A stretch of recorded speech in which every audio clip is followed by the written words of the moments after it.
안녕하세요. 세연에 빠지다의 DJ 민영입니다. 오늘도 첫 번째 사연 시작하기 전에 구독과 좋아요 버튼 눌러주시고요. 그럼 오늘의 사연 함께 시작해 볼게요. 안녕하세요. 저는 40대 여자입니다. 40대가 넘어가니 정말 시간이 어떻게 가는지 모르겠어요. 저는 대학병원 간호사예요. 간호사로 일한 지 벌써 15년이 넘었죠. 거기다가 결혼한 유부녀이기도 하다 보니 저는 역할이 너무 많습니다.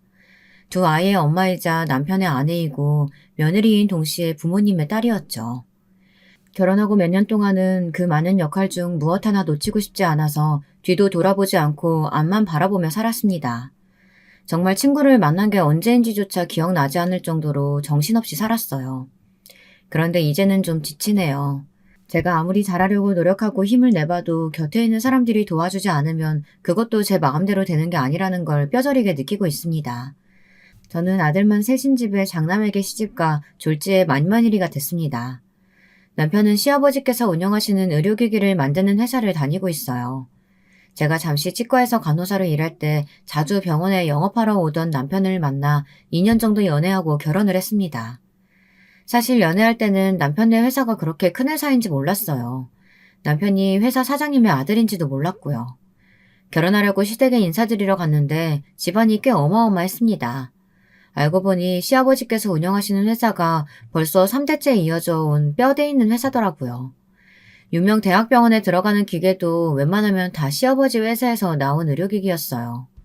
더군다나 남편만 빼고 시동생 둘은 다 의사예요.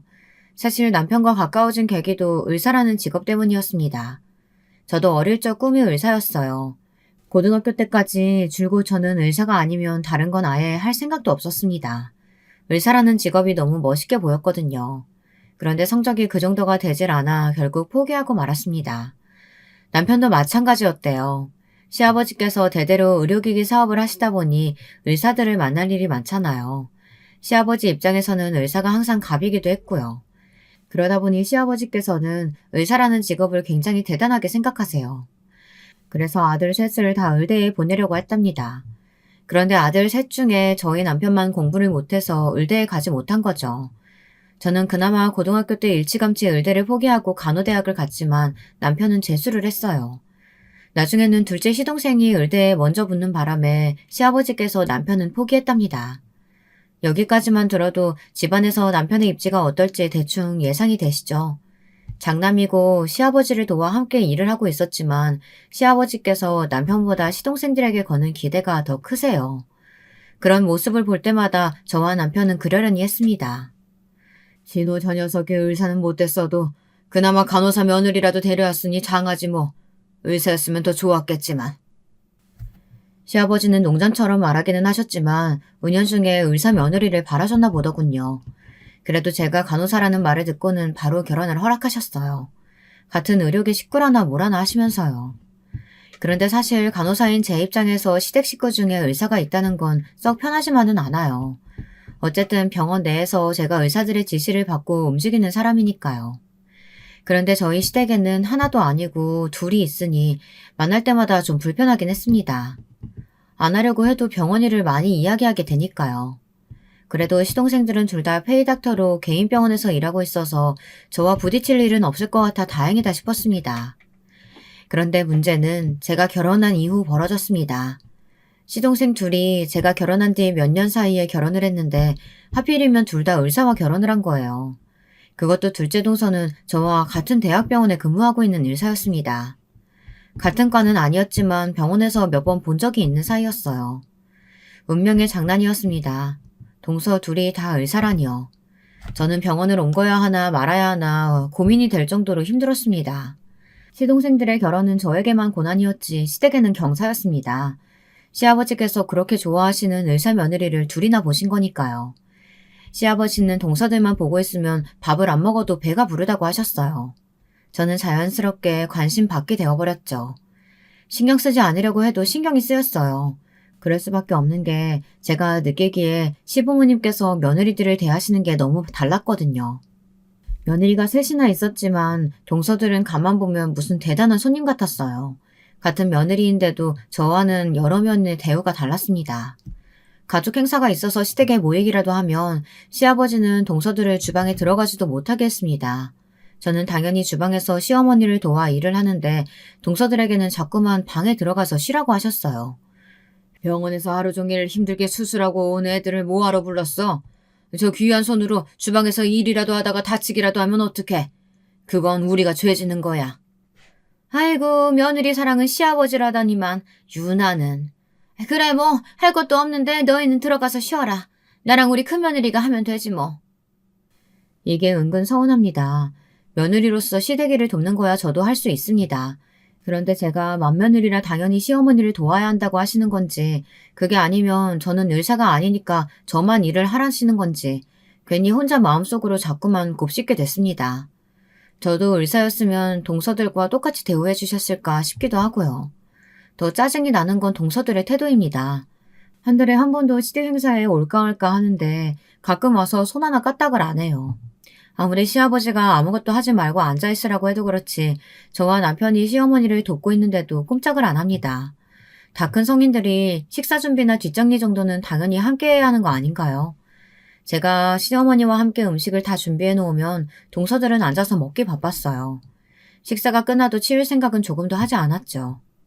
상 차리는 건 나랑 남편이 했으니까 상 치우는 건 둘째네랑 막내가 같이 좀 해줘. 그러는 꼴이 너무 보기 싫어서 저는 대놓고 둘째 동서와 막내 동서에게 일을 시켰습니다. 시동생들한테도 같이 주방에 들어가서 하라고 했어요. 여럿이서 하면 금방 끝날 일이라고요. 형님, 아버님이 병원 일이 궁금한 게 많으시다고 식사 끝나면 차 마시면서 담소 나누자고 하셨어요.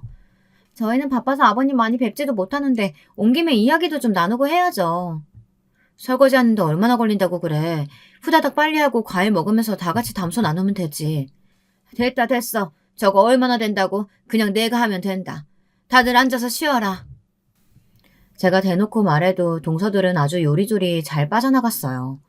거기다가 시어머니도 제게는 이거 해라 저거 해라 잘만 하시면서 동서들에게는 아예 시키지도 않으셨습니다. 저는 시어머니를 따라 주방에 들어가 왜 동서들한테는 아무것도 안 시키냐고 툴툴거렸어요.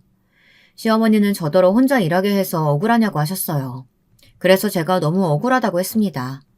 시어머니도 의사 며느리들은 불편하시대요.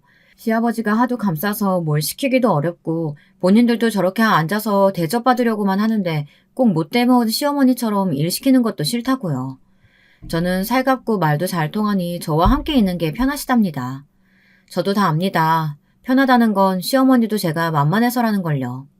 하지만 어쩌겠어요. 저도 괜히 의사 동서들 틈에 껴서 시아버지에게 차별당하느니 그냥 주방에서 일하는 게 마음이 편했습니다. 근데 그것도 한두 번이지 이게 반복되다 보니 서운할 정도로 끝나지 않더라고요. 저희 시댁은 1년에 4번 제사를 지내요. 명절에도 온 가족이 다 모여서 크게 제사를 모십니다. 저는 결혼하고 시댁 행사에 한 번도 빠진 적이 없어요. 절대 빠질 수 있는 분위기가 아니었거든요. 제사하기 딱 일주일 전에 시아버지에게 연락이 옵니다. 며칠 몇 시부터 집안 여자들이 다 모여서 음식 준비해서 제사를 모셔야 하니 그날은 꼭 시간을 빼놓으라고요. 저는 대학병원에서 3교대를 하다 보니 시간을 맞추기 여간 힘든 게 아니었어요. 하지만 어쩔 수 없었습니다. 저는 자는 시간도 포기하고 시댁 행사에 참석했어요. 제삿날 저희 시댁뿐만이 아니라 시아버지의 형제분들 사촌의 육촌까지 모여 다 함께 제사를 모시거든요. 제사를 지내기 하루 전날 밤부터 전이며 음식을 준비하는데 같은 자세로 앉아서 계속 음식을 하다 보면 큰집 며느리 작은집 며느리 다들 불려와 함께 음식을 만들었어요. 집안의 장남들은 계속해서 손님들을 맞이하죠. 누구 하나 일이 생겨 빠지는 날이면 어른들께서 아주 호통을 치셨습니다. 이래서 조상님 덕을 보겠냐면서요. 저는 결혼한 지 한창 됐는데도 아직도 이런 집안이 있다는 게 믿기지 않아요. 저도 대학에 들어가기 전까지는 시골에 살았었는데도 시골에서도 본 적이 없는 분위기였어요. 처음엔 저도 놀랐습니다. 서울 사람들도 이렇게 힘들게 제사를 지내고 집안에 행사가 많은 줄은 몰랐거든요. 그런데 동서들은 예외였습니다. 둘째 동서가 생기고 나서 당연히 저는 동서도 함께 오는 줄 알았어요. 하지만 시아버지께서 아예 부르질 않으셨더군요. 제사 때 시고모 할머니께서 이 집 둘째 며느리는 왜 안 왔냐고 묻는데도 시아버지는 손사래를 치셨습니다.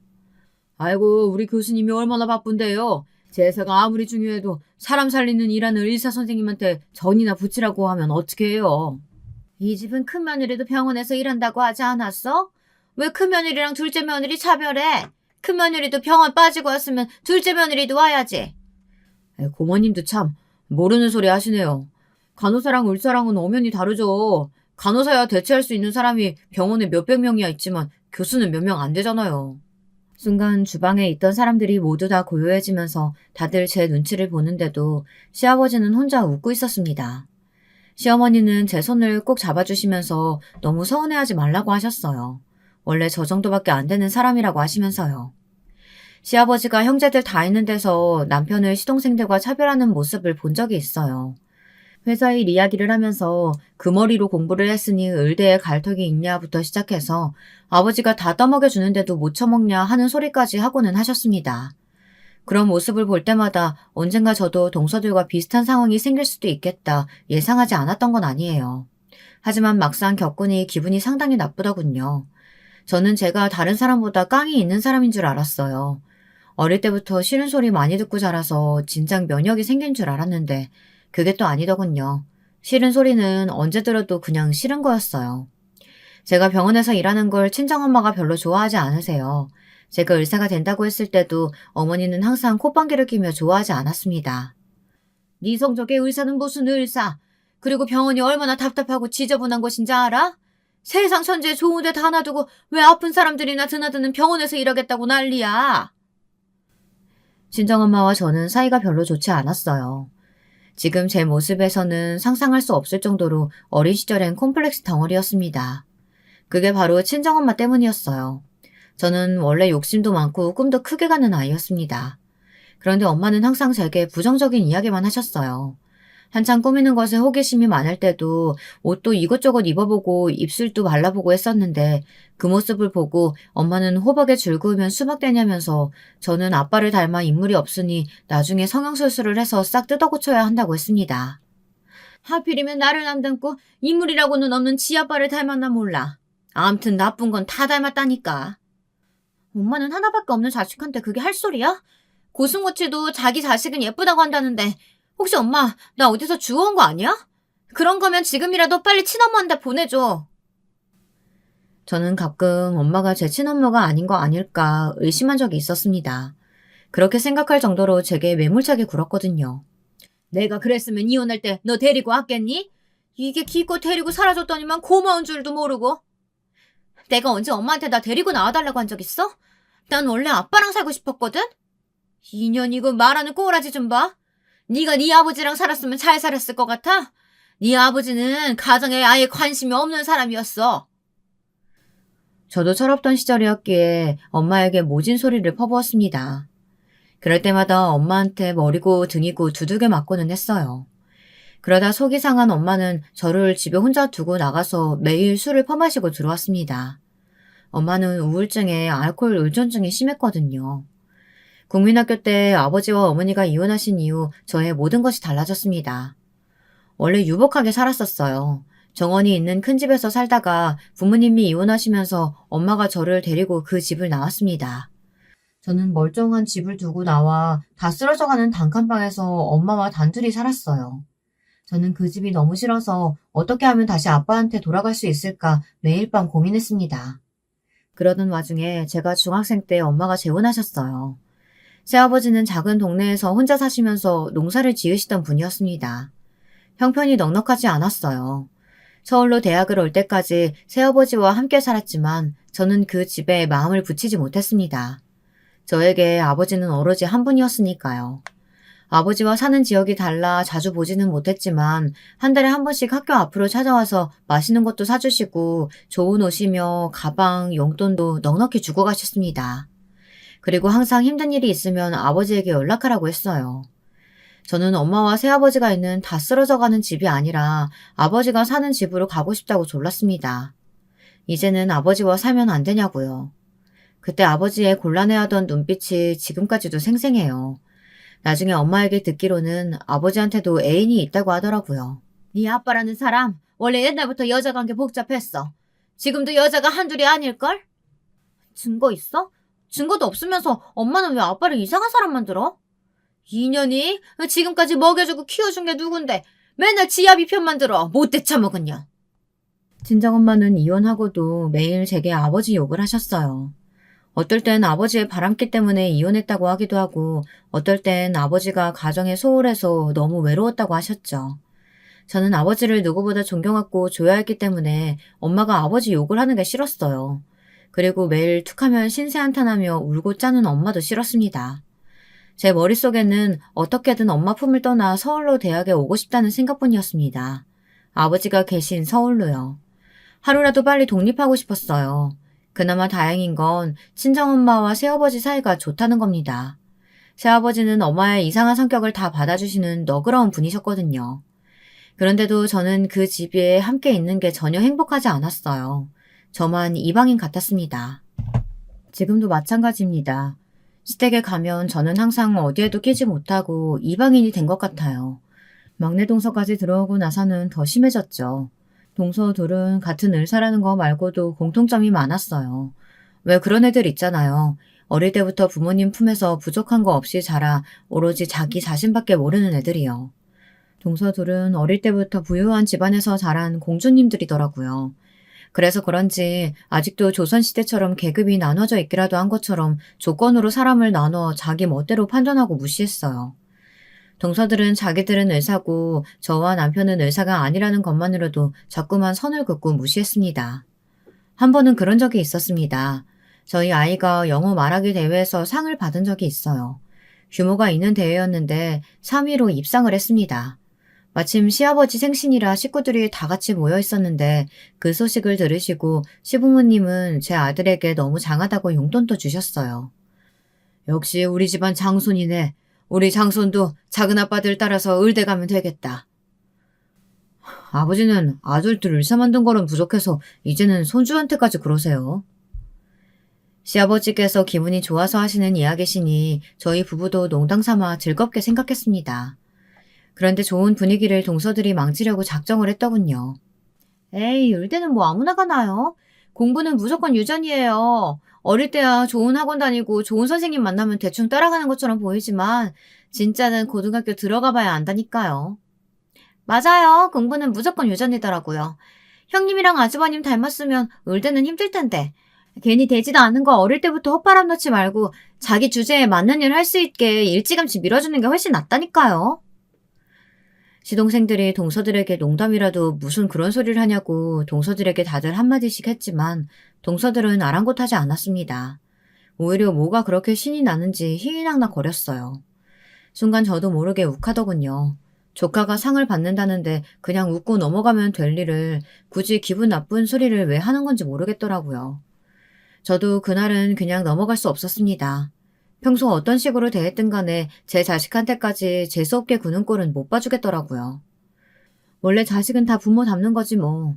근데 막내 동서랑 막내 서방님은 둘 다 쌍꺼풀이 엄청 진한데 우리 귀여운 조카만 쌍꺼풀이 없네? 이상하다. 누굴 닮아서 이런 거지? 막내 동서 눈은 누가 봐도 성형수술을 한 눈이에요. 수술이 좀 잘못돼서 항상 누구한테 맞은 것처럼 부어있고 눈을 감으면 바늘선이 다 보이거든요. 저는 일부러 그랬습니다. 동서가 너무 얄미워서요. 그랬더니만 막내 동서는 입을 꾹 다물어 버리더군요. 오히려 꼴에 또 같은 편이라고 둘째 동서가 막내 동서 편을 들었어요. 아직 갓난애기인데 쌍꺼풀 생길지 안 생길지는 모르죠. 형님은 왜 아기 얼굴 가지고 그러세요? 누가 봐도 동서 판박이구만. 그래, 우리 공주님도 나중에 똑같이 수술해주면 되지 뭐. 둘째 동서가 편을 든다고 했지만 시어머니가 제 편을 들어주셔서 빨개진 막내 동서의 얼굴은 식을 줄을 몰랐습니다. 수술 이야기에 시동생들까지 다들 박장대소를 했거든요. 대충 농담을 주고받는 분위기로 잘 마무리되기는 했지만 집에 돌아오는 길에 남편은 저를 걱정했어요. 동서 둘이 쿵짝이 맞아 편먹고 괴롭히니 힘들지 않느냐고요. 물론 기분이 좋진 않죠. 하지만 철없는 애들이 하는 장단에 놀아나고 싶지는 않았습니다. 제가 잘못한 것도 없는데 괜히 동서들한테 지고 싶지는 않았거든요. 동서들의 만행은 거기서 끝나지 않았어요. 제가 쌍꺼풀 이야기한 게 기분이 상했는지 자기들끼리 저를 골탕 먹이려고 작정을 하고 있었더라고요. 글쎄, 명절날 둘 다 작정하고 시댁에 안 왔어요. 제삿날 안 오는 거야 저도 이해합니다. 며느리한테 시댁 제사가 의무인 것도 아닌데 오고 말고는 각자 알아서 할 수 있는 거니까요. 하지만 명절은 달랐습니다. 저희 시댁은 설 명절에 일이 무진장 많아요. 유부 선배님들이야 벌써 제사 규모만 보고도 아셨겠지만 명절날 시댁으로 식사할 때마다 오시는 손님이 셀 수 없이 많습니다. 만두를 몇백 개씩 빚는 것부터 시작해서 음식을 거의 20가지 정도를 시어머니가 직접 다 하세요. 시집 온 첫날부터 저는 몸살이 났었어요.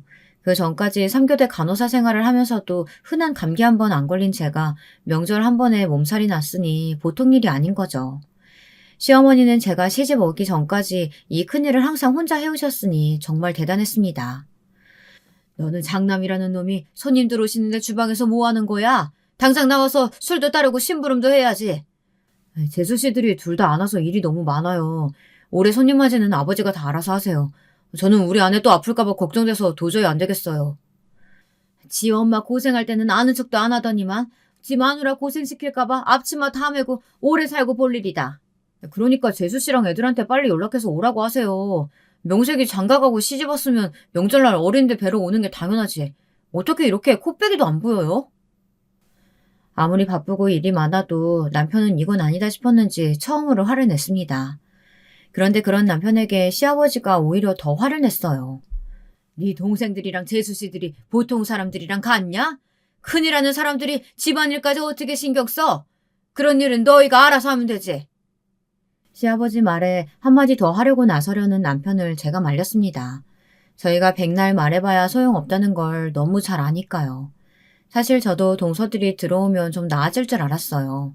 시아버지가 저는 몰라도 의사 며느리들 눈치는 보시니 동서들도 힘들다고 하면 시아버지가 좀 고집을 꺾으실 줄 알았거든요. 그런데 이게 웬걸 고집이 꺾이기는커녕 동서들은 둘 다 아예 오지를 않았습니다. 명절날 근무해야 한다는 말도 안 되는 핑계를 대면서요. 물론 명절에도 대학병원은 열기는 해요. 당직 선생님들과 간호사들도 교대를 근무합니다. 하지만 그래봐야 하루, 길어봐야 이틀이에요. 절대 명절 내내 근무하지는 않습니다. 더군다나 교수들은 거의 나오질 않아요. 병원에서는 3교대하는 간호사가 제일 바쁩니다. 저도 명절마다 병원에 눈치가 보이지만 그래도 시댁에 오는 날은 최대한 맞추려고 노력해요. 동서들이 일부러 시댁에 오지 않은 거라는 확신이 들자 저는 모든 게 다 억울해지기 시작했습니다. 만두를 빚다가도 전을 부치다가도 명색이 며느리가 셋인데 왜 저만 와서 이 고생을 하고 있나 짜증이 나더라고요. 어머님 아버님도 너무 하시는 거 아니야? 의사만 아들 며느리고 우리는 아무렇게나 부려먹어도 되는 무술이냐고.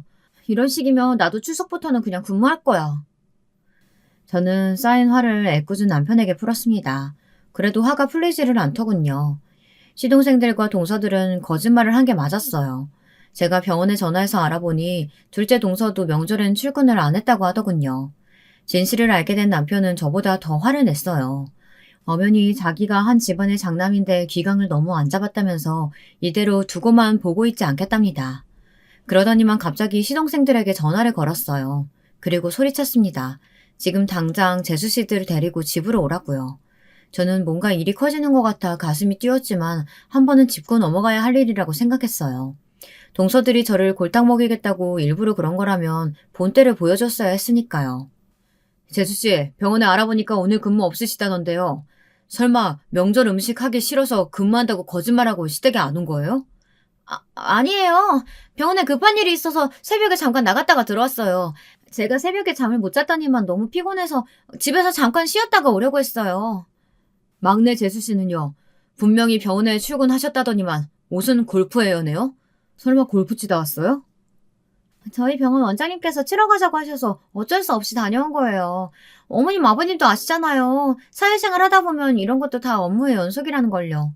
저도 둘째 형님처럼 최연소 교수 자리 따내려면 지금부터 노력해야죠. 동서들은 아주 미꾸라지처럼 요리조리 피해갔습니다. 시아버지와 의사 며느리들이 뭘 하든 상관없는 눈치였지만 시어머니는 좀 달랐습니다. 당신이 평생 명절이든 제사날이든 혼자 음식 준비하느라 고생한 걸 뻔히 다 아는 아들들까지 마누라들 등살에 못 이겨 거짓말을 하려고 했다는 게 서운하신 것 같더라고요. 표정이 좋지 않으셨어요. 텔레비전에서 요즘 며느리들은 1년에 꼴랑 2번인 명절도 시댁에 오기 싫어서 가짜 깁스까지 사서 낀다더만 우리 집안도 별반 다르지 않구나. 다 꼴 보기 싫으니까 명절이고 나버리고 너희 다 친정에 가버려. 시어머니는 생각보다 더 실망하셨는지 하던 음식들도 다 내팽개치시고는 저희더러 다 친정으로 가버리라고 소리를 지르셨어요. 쾅 소리가 날 정도로 문을 세게 닫고 방에 들어가 버리셨습니다. 그런데 괜한 불똥이 남편에게 튀었습니다. 시아버지는 명절날 사달이 난 게 다 남편 탓이라네요. 내가 너 때문에 못 살겠다. 바쁜 의사 동생들 구기 잡는 것도 모자라서 의사 재수씨들까지 불러가지고 손윗사람 노릇하는 거냐? 너는 팔자 편하게 내 밑에서만 일해봐서 다른 일은 아예 몰라서 그래. 어디 병원 일이 쉬운 줄 알아? 힘들게 일하고 명절 때 좀 쉴 수도 있지. 왜 괜히 분란을 들어? 아버지가 이렇게 이해심이 넘치는 줄은 몰랐네요. 그럼 공평하게 해야죠. 왜 매번 제 아내만 불러가지고 고생시키는데요? 자꾸 이런 식으로 자식 차별하시면 저희도 제사고 명절이고 안 올 거예요. 동서들이 잘못한 걸 괜히 욕은 저희 부부가 먹고 남편과 시아버지는 심하게 다퉜습니다. 안 그래도 시아버지가 남편과 시동생들을 차별하시는데 그날 이후 시아버지에게 남편은 미운 털이 아주 단단히 박혔죠. 저와 남편의 존재감이 더 떨어졌습니다. 시아버지는 매번 남편이 하는 일이라면 뭐든 탐탁지 않아 하셨어요. 그러다 보니 동서들의 거만은 하늘을 찔렀습니다. 그러던 어느 날이었어요. 시아버지 회사에 큰 행사가 있었습니다. 새로운 의료기기를 홍보하는 행사였는데요. 병원 사람들이 참석하는 자리다 보니 시아버지는 의사 아들들과 며느리들을 모두 다 대동하고 행사장에 가셨어요. 당연히 저와 남편도 참석했지만 위치가 달랐습니다. 남편은 회사 직원들과 함께 행사 준비하느라 정신없이 바빴어요. 저는 어디에 껴야 할지 몰라 행사장만 어슬렁거리고 있었습니다. 그러던 중 동서들이 앉아 다가를 즐기고 있는 모습을 발견했어요. 저는 동서들이 있는 테이블로 갔습니다. 사이가 어떻든 저도 한 가족인데 같이 있을 수 있으니까요. 그런데 제가 너무 많은 걸 바랬나 봅니다. 제가 자리에 앉자마자 갑자기 동서 둘이 영어로 대화하기 시작했어요. 저는 순간 미간이 구겨질 정도로 기분이 나빴습니다. 제가 앉기 전까지 둘이 시시덕거리고 있는 걸 분명히 봤는데 제가 앉자마자 진지하게 영어로 대화하다니요. 충분히 고의적이라고 생각할 수밖에 없었습니다. 저는 기분이 나빠도 한번 참고 먼저 대화를 시도했어요. 무슨 이야기들을 그렇게 진지하게 하냐고요. 어머, 형님은 못 알아들으셨겠구나? 저희가 배려심이 부족했어요. 사실 별 얘기는 아니고 최근에 제가 본 논문이 있어서 동서랑 공유하고 있었거든요. 형님이랑 이야기하다 보면 항상 느끼는 거지만 정말 존경스러워요. 최연소로 교수 되신 것도 대단하신데 항상 이렇게 연구하고 공부하시는 모습 너무 멋있다니까요. 집안에 이렇게 대단한 분이 있다는 게 얼마나 자랑스러운지 몰라요. 저도 꼭 형님처럼 되고 싶어요. 저도 의료 용어는 대부분 알아요. 그런데 동서들이 주고받는 대화에는 전혀 의료 용어가 들리지 않았습니다. 제 자격지심인진 몰라도 동서들이 그냥 저를 따돌리고 무시하려고 하는 행동으로밖에 느껴지지 않았습니다. 그뿐만이 아니었습니다. 동서 둘은 제가 생각한 것보다 훨씬 더 많은 걸 공유하고 있더라고요. 둘째 동서 애들은 저희 애들이랑 나이가 비슷해요. 그런데 저에게는 한 번도 학원이나 과외 같은 교육 문제에 대해 상의하거나 공유한 적이 없었어요. 그런데 둘째 동서가 막내 동서한테 아이들 유치원이며 학원 도우미까지 소개했더라고요. 제가 육아하면서 병원 일까지 하느라 도우미분을 못 구해서 고생한 적이 여러 번 있었어요. 그래서 시어머니에게 애들을 부탁한 적도 있었습니다. 당연히 동서들도 알고 있어요. 제가 주변에 아는 분 있냐고 물은 적도 있었거든요. 그런데 둘째 동서는 저한테는 한 번도 공유해준 적이 없었어요. 이게 은근 서운하더라고요. 다른 건 몰라도 같은 워킹맘끼리 어떻게 저만 빼놓을 수 있나 싶어서요. 저는 서운한 마음을 애써 감추고 제가 먼저 말을 꺼냈습니다. 좋은 선생님이나 도우미분 있으면 저에게도 공유 좀 해달라고 너스레까지 떨면서요. 그러자 동서들은 짠듯이 둘 다 피식 웃더군요. 저도 다 소개해드리고 싶죠. 근데 선생님들이나 도우미분들도 수준이 다 높아요. 대부분 강남권에서만 근무하고 싶어 하시기도 하고 중요한 건 그만큼 페이도 높고요. 둘째 동서는 사람을 은근히 깔아뭉개는 재주가 있습니다. 돌려 말하나 싶다가도 결국 사람을 무시하는 거죠. 내가 말 안 했나? 우리 친정도 강남권이야. 친정 아빠한테 말씀드리면 그쪽에서 수업 받아도 돼. 그리고 사람만 마음에 들면 페이가 아무리 비싸도 우리도 충분히 마셔드릴 수 있어. 형님 친정 지방인 거 우리가 다 아는데 왜 거짓말을 하고 그러세요? 형님이 그러시니까 우리가 괜히 형님 무시한 것 같잖아요. 동서, 그게 거짓말이 아니라, 에이, 동서 됐어. 형님 민망하게 무슨 그런 소리래. 알았어요. 형님, 제가 생각이 짧았어요. 제가 저희 선생님께 잘 말씀드려서 소개해 드릴게요. 둘째 동서가 제 말을 자르더니 사람 좋은 척 인자하게 미소를 지으며 저에게 미안하다고 사과하는 거 있죠. 그건 진심으로 미안해해서 하는 말이 아니었어요. 눈빛에는 저를 무시하는 마음이 그대로 깔려 있었거든요. 저는 이제 더는 동서들과 잘 지내기 위해 노력하지 않기로 했습니다. 저도 할 만큼 했어요. 동서들한테 싫은 소리도 해보고 먼저 다가가 잘 지내려고 노력도 했어요. 하지만 아무것도 통하지를 않았습니다. 저도 일에 육아에 이것저것 신경 쓸 게 한두 개가 아닌데 굳이 동서들에게까지 신경 쓰고 싶지 않았습니다. 지금까지야 저도 알게 모르게 괜히 저만 간호사라는 거에 시아버지 앞에서 주눅이 들어 할 말도 다 못하고 살았지만 이제는 저도 제 성격대로 하기로 했어요. 그러던 중에 둘째 동서 생일이었습니다. 워낙 시댁에 행사가 많다 보니 형제들이나 며느리들 생일은 원래 각자 다들 알아서 했었는데 그날은 둘째 동서가 웬일인지 자기네 집에서 굳이 생일 파티를 하겠다며 온 식구를 다 불렀어요. 저는 은근 부담됐습니다. 다른 사람도 아니고 우리 집안의 자랑인 교수님 생일이니 생일 선물을 뭘 해야 하나 걱정되더라고요.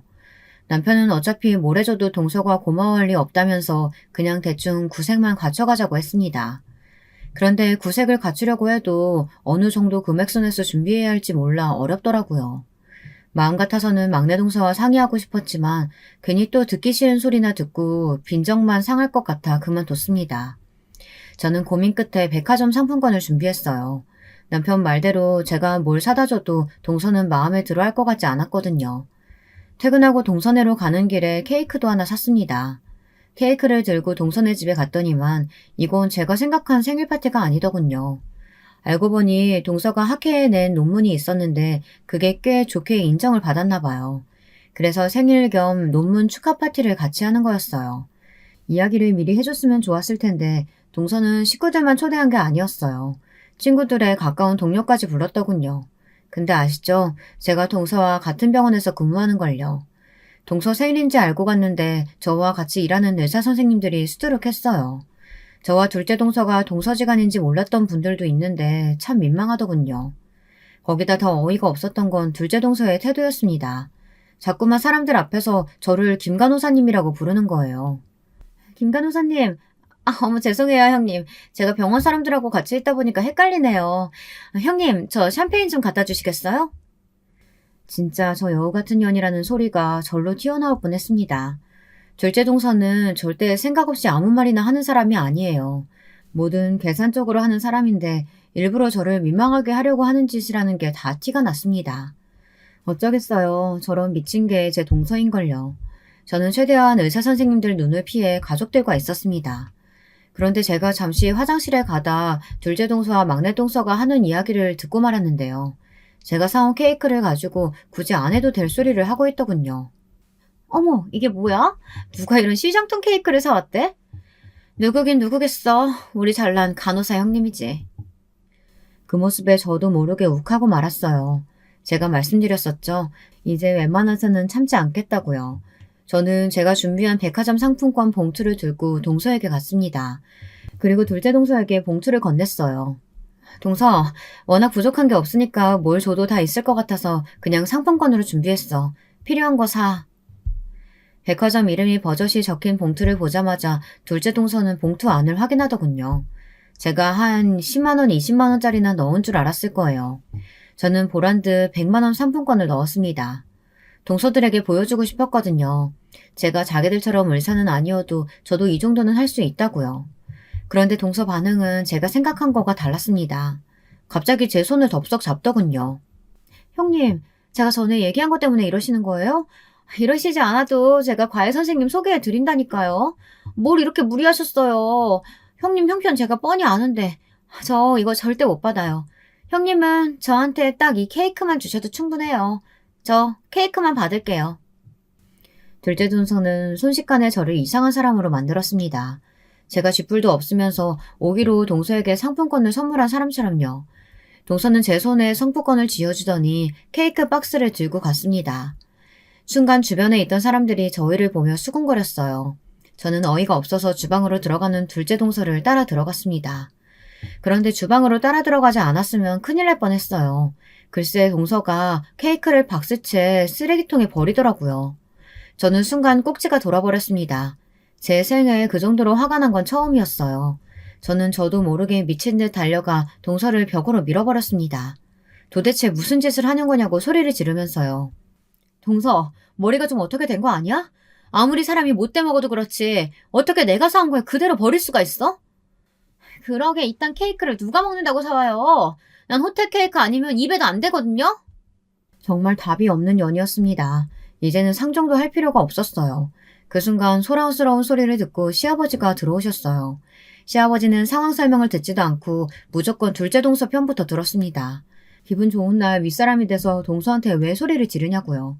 저는 그게 아니라고 설명하려고 하는데도 둘째 동서가 또 말을 잘랐습니다. 저는 정말 형님이 걱정돼서 한 이야기였는데 형님은 제가 사람들 앞에서 일부러 쪽팔리게 하려고 했다고 오해하시고는 사온 케이크를 쓰레기통에 버려버리신 거 있죠? 뭐야? 그네 너는 내가 잘못 봐도 한참 잘못 봤구나. 손윗 사람이 본보기를 보이지는 못할 망정 아랫사람을 괴롭혀? 아버님, 그런 게 아니고요. 케이크는 제가 아니라 동서가 버렸어요. 이딴 케이크 안 먹는다고 쓰레기통에 버렸다고요. 됐다. 내가 살다 며느리들끼리 서로 헐뜯고 싸우는 꼴이나 보고. 이래서 윗사람이 잘 들어야 하는 건데 수준이 안 맞으니 매일 분란이 나는구나. 시아버지는 자기 할 말만 하시고 주방을 나가버리셨습니다. 저는 정말 울컥해서 눈물이 펑펑 쏟아졌어요. 그날 저는 능력 있는 동서를 시샘해서 동서한테 형님 노릇이나 하는 이상한 여자가 되어 있었습니다. 물론 남편은 사실이 아니라는 걸 아니 밤새 저를 위로해줬죠. 제가 밤새 울며 불며 하소연하자 남편은 이대로 시댁과 인연을 끊겠다고까지 했어요. 자기도 지긋지긋하다고요. 하지만 그게 어떻게 되겠어요. 남편은 평생 시아버지 회사에서 일한 사람인데 시댁이랑 인연을 끊으면 지금 당장 일자리를 잃을 거예요. 남편은 다른 직장을 알아보겠다고 했지만 저는 마음이 편하지 않았습니다. 나중에는 이게 다 괜히 제가 동서들을 견제해서 문제가 불거진 건 아닌가 싶기까지 하더군요. 그러던 와중에 시어머니 칠순잔치 날이 되었어요. 둘째 동서 생일 이후에 처음 있는 시댁 행사라 저는 가기 망설여졌습니다. 그래서 일핑계 대고 가지 말까 고민했지만 그래도 시어머니의 칠순인데 거짓말까지 하고 참석하지 않은 건 예의가 아니라는 생각이 들었습니다. 저는 일단 부딪혀보기로 했어요. 남편은 애들 데리고 먼저 식당에 가 있겠다고 해서 저는 교대 근무가 끝나는 대로 바로 식당으로 갔습니다. 주차장을 찾아 들어가는데 식당이 한눈에 봐도 고급스러워 보이더군요. 평소 미식가라 고급 재료를 사용하는 맛집이라고 하면 안 가본 데가 없는 둘째 동서가 예약했으니 어련한가 싶었습니다. 식당 입구 쪽에 동서들 차가 나란히 보이길래 저도 빈자리에 주차하려고 들어갔어요. 그런데 그때 입구에 서 있던 둘째 동서가 불이 나게 달려오더니 제 차 앞을 가로막았어요. 저는 놀라서 차를 세우고 운전석에서 내렸습니다. 그리고 동서에게 소리쳤어요. 위험하게 갑자기 차에 뛰어들면 어떡하냐고요. 그러자 둘째 동서가 하는 말이 가관이었습니다. 형님, 눈치가 없어도 정도 것이지. 병원에서 중요한 손님들도 많이 오시는데 마티즈를 가족 자리에다 주차하시면 어떡해요. 집안 망신이니까 빨리 차 빼서 다른 곳에 주차하세요. 저는 둘째 동서의 행동이 기가 차다 못해 어이가 없어 실소가 터지더군요. 제가 배까지 잡고 웃자 둘째 동서 얼굴이 일그러졌어요. 동서, 마티즈가 뭐 어때서 그래? 동서 이런 거 가지고 사람 등급 나누고 그러는 몰상식한 사람이었어? 어머, 그럼 설마 지금까지 동서는 의사고 내가 간호사라고 무시하고 그랬던 거야? 명색이 의사라는 사람이 같이 일하는 간호사를 무시하면 어떡해. 동서가 그러가도 좋은 의사라고 할 수 있어? 의사면 그냥 의사지 꼭 좋은 의사일 필요 있나요? 하긴 병원에서 매일 의사 뒤치다꺼리나 하는 간호사가 뭘 하겠어. 지금 이게 다 무슨 소리야? 아니, 자네는 우리 병원 내과 윤 교수 아닌가? 그 순간 말도 안 되는 일이 벌어졌습니다. 저희 친정아버지가 바로 그 자리에 나타나셨어요. 아니, 이 사장님이 어떻게 저희 시어머니 칠순인지 어떻게 알고 오셨어요? 윤 교수 시어머니 칠순이라고? 그럼 윤 교수가 우리 딸이랑 동서지간이었나? 네? 이 사장님이 형님 아버지시라고요? 말도 안 돼. 결혼식 날 뵙던 분은 다른 분이었는데. 형님, 이거 어떻게 된 일이에요? 그랬습니다. 동서는 당연히 모르고 있었겠지만 저와 동서가 다니는 대학병원 이사장님이 바로 저를 낳아주신 친아버지세요. 제가 일부러 친아버지에게 연락을 드렸습니다. 제가 그토록 병원에서 일하고 싶었던 이유가 바로 아버지 때문이에요. 저희 어머니 아버지는 제가 국민학교 시절에 이혼하셨어요. 아버지는 병원 일로 정신없이 바빴고 어머니는 우울증이 심해져 바쁜 아버지를 매일 원망하셨거든요. 처음 말씀드린 대로 저는 어머니보다 아버지를 더 좋아했습니다. 항상 아픈 사람들을 위해 일하시는 아버지의 모습을 존경했으니까요. 그래서 아버지처럼 좋은 의사가 되고 싶었던 거예요. 성적이 안 돼서 포기하기는 했지만 그래도 간호사가 되어서 같은 의료인이 되었다는 거에 자부심을 느끼고 있었습니다. 어머니와 이혼했어도 저와 아버지는 계속 만나고 있었어요. 제가 간호대학에 갔을 때 누구보다 기뻐하셨던 것도 아버지예요. 어머니께서 제 등록금을 내주지 않겠다고 했을 때 도와주신 분도 아버지였습니다. 사실 호적상 아버지도 새아버지고 결혼식 때도 새아버지가 오셨기 때문에 제가 이사장님의 친딸이라는 사실을 아는 사람은 거의 없어요. 그랬으니 둘째 동서도 몰랐던 게 당연합니다.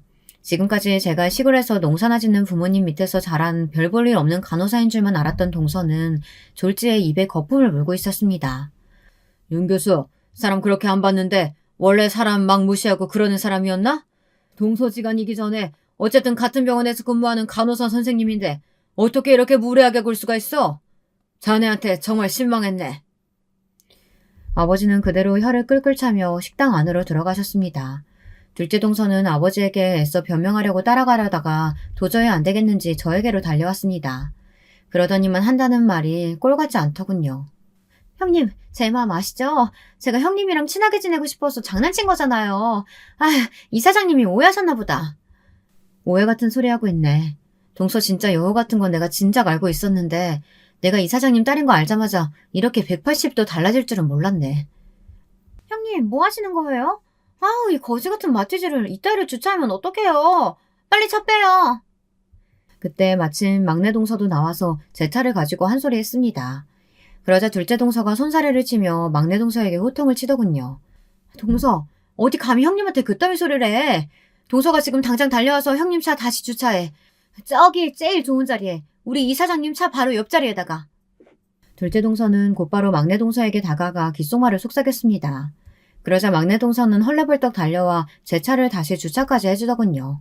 태세 전환이 장난이 아니었어요. 매일 시댁에 올 때마다 자기들은 의사고 내가 간호사라고 이것저것 시키면서 재수없게 굴더니만 제 앞에서 쩔쩔매는 모습을 보니 아주 볼만하더군요. 제가 식당 안에 들어가려고 하자 동서 둘이 제 양쪽으로 오더니 팔짱을 꼈습니다. 형님, 저한테 기분 나빴던 거 있으시면 지금 다 얘기하세요. 제가 다 하나하나 사과드릴 수 있어요. 둘째 형님은 좀 기다리세요. 큰형님, 저 이번에 형님을 병원으로 옮기는 거 아시죠? 이사장님, 아니, 아버님께 저 좀 잘 봐달라고 이야기 좀 해주세요. 아셨죠? 저는 어이가 없어서 양팔에 대롱거리고 있는 동서 둘을 세게 밀쳐대고 식당 안으로 들어갔습니다. 여러분들이라면 어떠시겠어요? 동서들이 지금까지 제게 저지른 만행들을 용서해 줄 수 있으시겠어요? 그날 이후로 동서들의 태도는 완전히 달라졌습니다. 사실 달라진 건 동서들뿐이 아니에요. 저희 시아버지가 제일 많이 달라지셨습니다.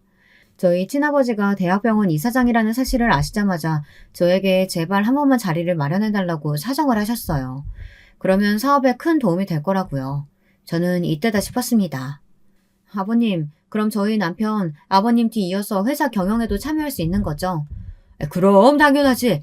나는 우리 회사 무조건 우리 장남한테 물려줄 생각이었어. 네 시동생들이나 동서들은 그래봐야 월급쟁이 아니냐. 우리 사돈이 대학병원 이사장님인데 앞으로 우리 장남한테 얼마나 큰 힘을 실어주시겠어? 역시 사업하시는 분은 다르더군요. 뭐가 당신에게 이익인지 바로 파악을 하셨어요. 이럴 줄 알았으면 진작 아버지를 만나게 해드릴 걸 그랬더군요. 그날 이후 저의 시댁 생활은 아주 평화로워요. 동서들은 병원에서도 저만 보면 달라붙어서 온갖 야양을 다 떱니다. 시댁에서도 마찬가지고요. 명절이고 제삿날이고 항상 저보다 먼저 와서 알아서들 음식 준비를 한다니까요. 동서들은 언제 또 돌변해서 저를 가지고 놀지는 모르겠지만 지금은 마냥 이 순간을 즐겨보려고요.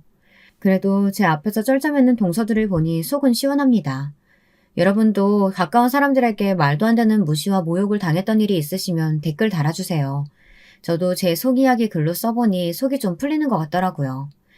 지금까지 저의 긴긴 이야기 들어주셔서 감사합니다. 여러분, 두 번째 사연 시작하기 전에 좋아요와 구독 꼭 눌러주실 거죠? 그럼 두 번째 사연 바로 시작합니다.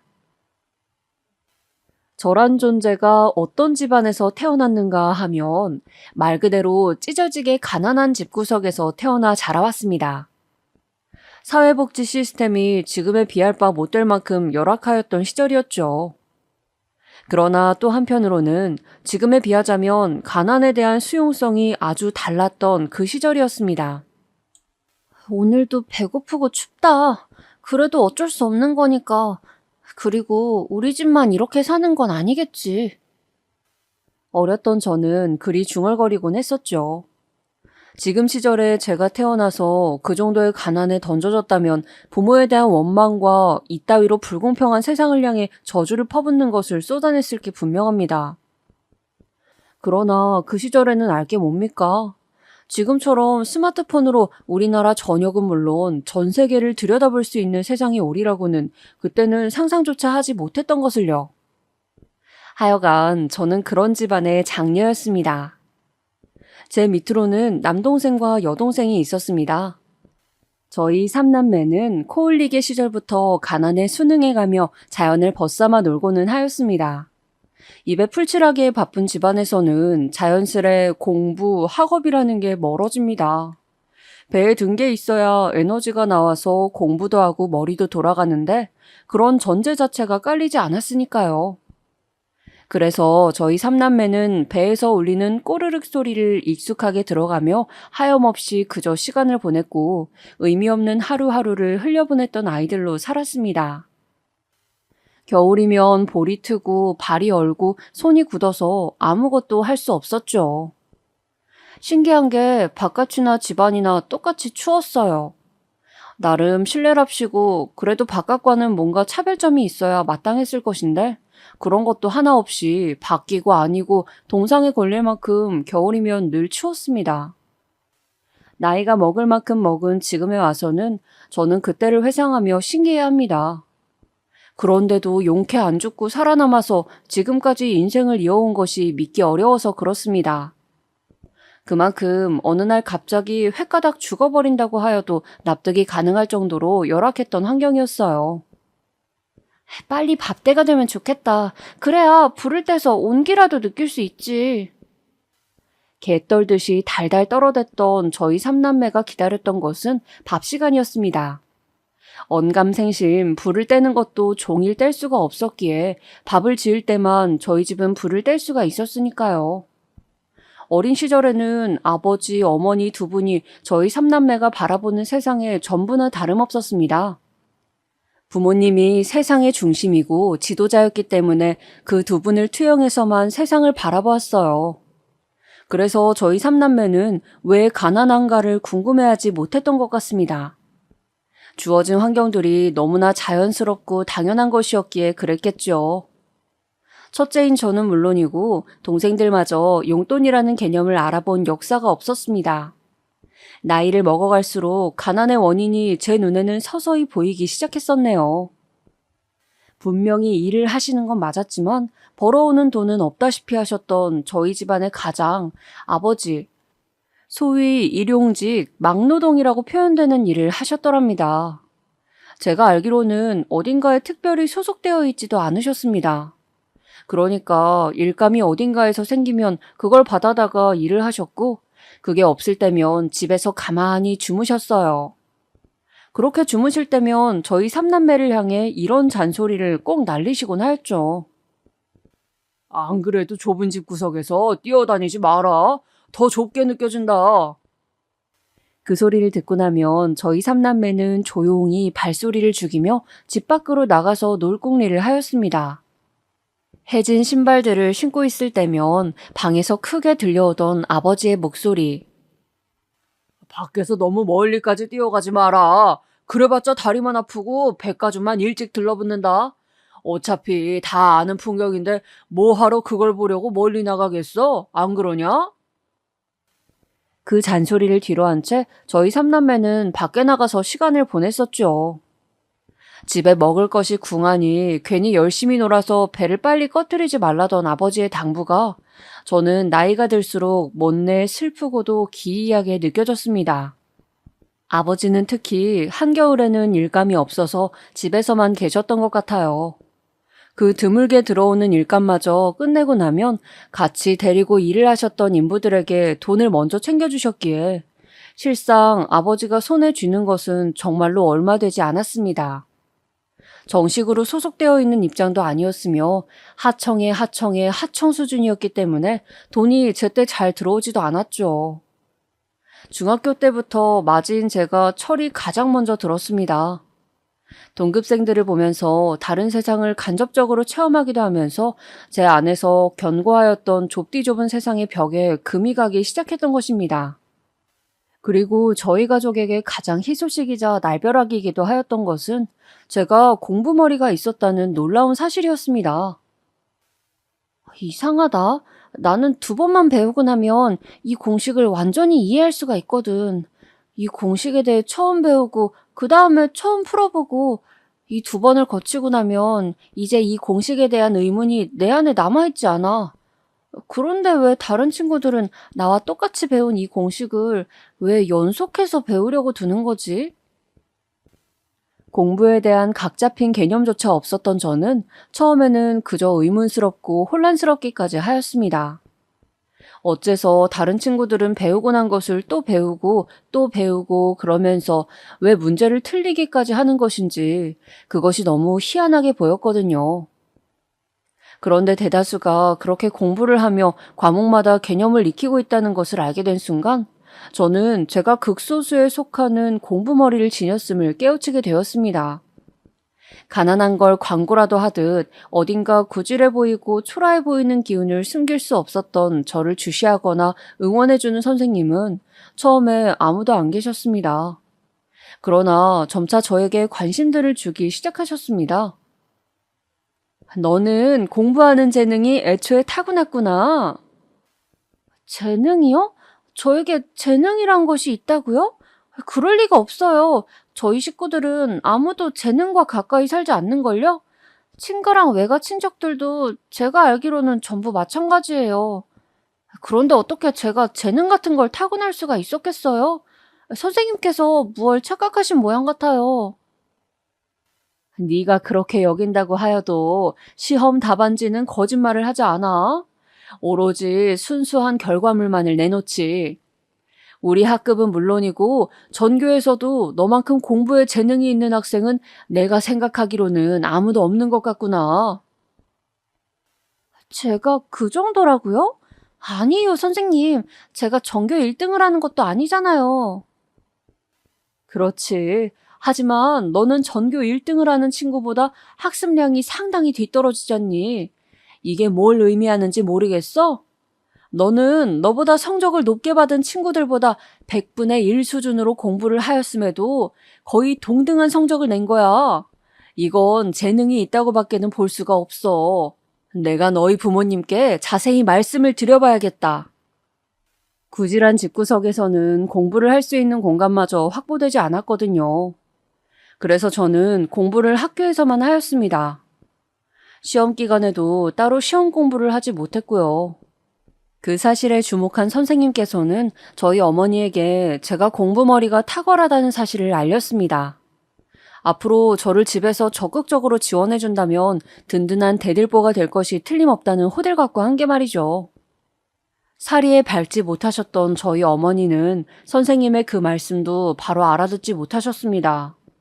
그래서 연신 고개를 양쪽으로 번갈아 갸웃거려가면서 끝내 반문을 하셨어요. 죄송하지만 선생님, 그게 대관절 무슨 말씀이시죠? 그래서 저희 딸이 뭘 어떻게 된다는 건가요? 청이 어머님, 그러니까 단적으로 말씀을 드리자면 만약에 댁에서 청이를 전적으로 물심양면으로 지원을 해주셔서 더욱 학업에 정진할 수 있도록 해주신다면 제가 장담하건대 청이는 공부로 성공을 해보일 것입니다. 그럴 수 있는 제목이에요. 성공을 공부로 한다고요? 그럴 수도 있나요? 당연하죠. 아니, 성공할 수 있는 길은 공부밖에 없습니다. 청이가 공부로 성공을 해보여서 가족들에게 큰 보답을 할 거라고요. 선생님께서 그렇게까지 말씀하시고 나서야 어머니는 모든 것을 이해하셨고 놀란 가슴을 쓸어내리며 학교를 빠져나가 집까지 터덜터덜 걸어가셨습니다. 걸어가시는 내내 머릿속은 온통 복잡했노라고 나중에 저에게 털어놓으셨죠. 이거 야단났네. 고등학교를 보낼 생각이 없었는데 이렇게 되면 영락없이 고등학교에 보내야 한다는 소리잖아. 어머니가 그토록 안절부절하셨던 건 애초에 저를 고등학교에 보내실 생각이 없었기 때문이었죠. 중학교 공부만 마치면 저로 하여금 돈을 벌게 할 작정이셨던 겁니다. 그리고 이건 순전히 저의 추측이지만 저를 고등학교에 보내지 않으시고 돈을 벌게 하신 다음 제 바로 밑 둘째인 남동생을 고등학교에 보내실 요량이었던 것 같아요. 셋째인 여동생은 그때 상황을 봐서 고등학교에 보내든지 말든지 하셨겠죠. 그런데 제가 중학교에 가서 스멀스멀 혼자 공부를 하기 시작하더니 급기야는 3학년 재학 중에 선생님들을 감복시키기까지 하였으니 이건 어머니로서는 청천벽력이었던 것입니다. 하지만 공부로 성공을 할 수 있다고 했잖아. 그런 얘기를 듣고도 고등학교를 안 보내기란 너무나도 마음이 찝찝하여서 견딜 수가 없어. 에라이, 내가 그냥 미친 척하고 애들 아빠를 설득해야겠구나.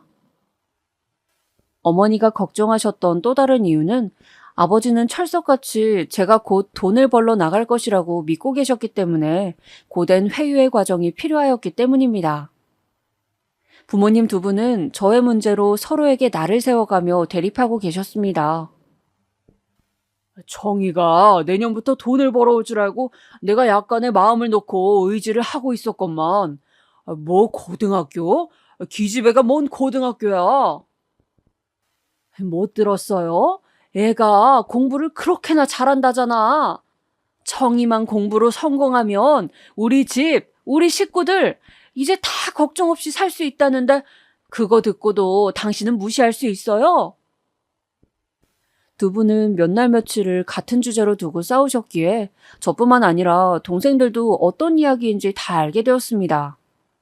왜냐하면 집구석이 너무나도 좁았기 때문에 방음이란 개념 자체가 없었거든요. 어느 날 서로에게 또 언성을 높이시다가 문득 저희 삼남매 쪽을 바라보신 아버지는 소주 한 병을 사오라는 심부름을 내리셨어요. 엉덩이를 떼고 일어난 저희 삼남매가 같이 동네 슈퍼로 향하면서 대화를 나누었습니다. 누나는 고등학교 어디로 갈 거야? 이쪽 동네로 가나? 아니면 저쪽 동네로 가나?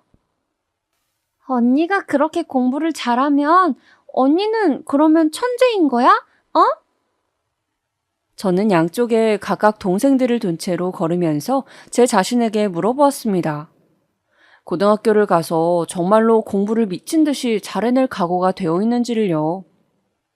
막상 저의 생각이 어떤지는 부모님 두 분 다 저에게 물어보지 않으셨으므로 저는 스스로 질문을 던져야만 했습니다. 혹시나 잠시간 뇌에 문제가 생겨서 일시적으로 공부를 잘하게 된 것이라면 어떡하지? 나 말고는 아무도 집안에서 공부를 잘한다는 소리를 들어본 적이 없잖아. 심지어 내 동생 청석이와 청미는 아예 공부에 흥미가 없어 보이는데. 찢어지게 가난한 데다 모두 하나같이 배움이 짧은 사람들만 있었던 집안이었으므로 제가 정말로 공부 재능을 타고난 것이 맞는다면 저는 돌연변이인 셈이었습니다. 스스로의 수준이 가늠도 잘 되지 않았을 뿐더러 돈을 버는 대신에 고등학교를 가서 공부를 한다는 선택지가 부담스럽고도 두렵게 느껴졌어요. 나도 잘 모르겠어. 하지만 난 어쨌거나 공부를 하는 게 즐겁고 설레는 것 같아. 배움이 늘어날 때마다 뿌듯하고 보람찬 기분이 들거든. 아마도 나는 어느 고등학교든 진학해서 내 공부 실력이 어떤 수준인지 직접 체험해보고 싶은 것 같아. 그럼에도 저는 마음속에서 우러나오는 솔직한 말을 제 동생들에게 꺼내 보였습니다. 말을 뱉고 나니까 가슴이 막 두근거리더라고요. 그 후로 며칠이 지났을 때 부모님은 저를 앞에 앉혀두시곤 고등학교에 진학하라는 말씀을 건네주셨습니다. 저는 믿을 수가 없어서 아버지 쪽을 빤히 쳐다보았죠. 그러나 헛되게 들은 것이 아니었고 아버지 또한 진심으로 저에게 고등학교 진학을 권유하고 계셨습니다. 그러면 저는 내년에 돈을 벌러 가지 않아도 되는 건가요? 그래. 내년까지는 우리가 어떻게든 버티고 다 함께 이를 악물면 견뎌낼 수 있을 것 같으니. 그러면 내후년에는요? 그때까지도 저희 가족이 버틸 수 있을까요? 내후년부터는 누군가 새롭게 돈을 벌어야겠지? 네? 아버지, 새롭게 돈을 벌다니 도대체 누가? 말끝을 흐리던 저는 아버지의 눈길을 받으며 불현듯 깨달음이 찾아왔습니다. 그 옆에서 어머니는 고개를 조금 떨구고 계셨죠. 설마 청석이는 고등학교에 가지 않을 작정인가요? 제 물음에 부모님 두 분 다 동일하게 대답이 없으셨습니다. 아, 그 순간에 저는 너무나도 놀라서 잠시 숨을 멈춰야만 했습니다. 왜냐하면 저희 남동생 청석이는 이토록 찢어지게 가난하고 못 배워먹은 집구석에서도 유일하게 대접받고 또한 대우받는 존재였기 때문입니다. 아버지는 청석이에게만은 술주정을 하지 않으셨으며 어머니는 맛있는 반찬이 모처럼 작은 밥상 위에 올라올 때면 청석이를 먼저 챙겨주고자 하셨습니다. 저는 청석이라면 이따위 허름한 집이라도 팔아서 고등학교를 보내줄 위인들이 바로 저희 부모님이라고 믿어 의심치 않으며 지내왔었습니다. 그러니 저는 충격에 사로잡혀서 말을 잃었죠.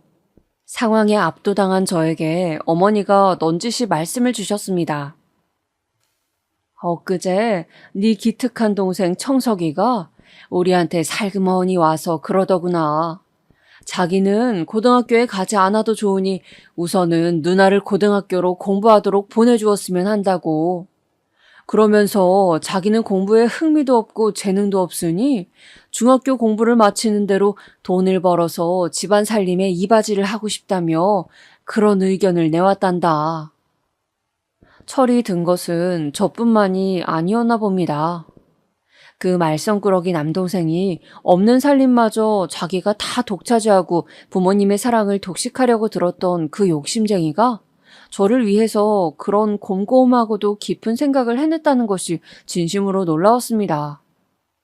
저는 부모님 앞에서 고등학교에 진학한 뒤에 대학교 공부까지 하고 싶은 것이 저의 진실된 속마음인 것을 그 순간에 처음으로 밝혔습니다. 기뻐하시는 것도 같았고 염려하시는 것도 같았습니다.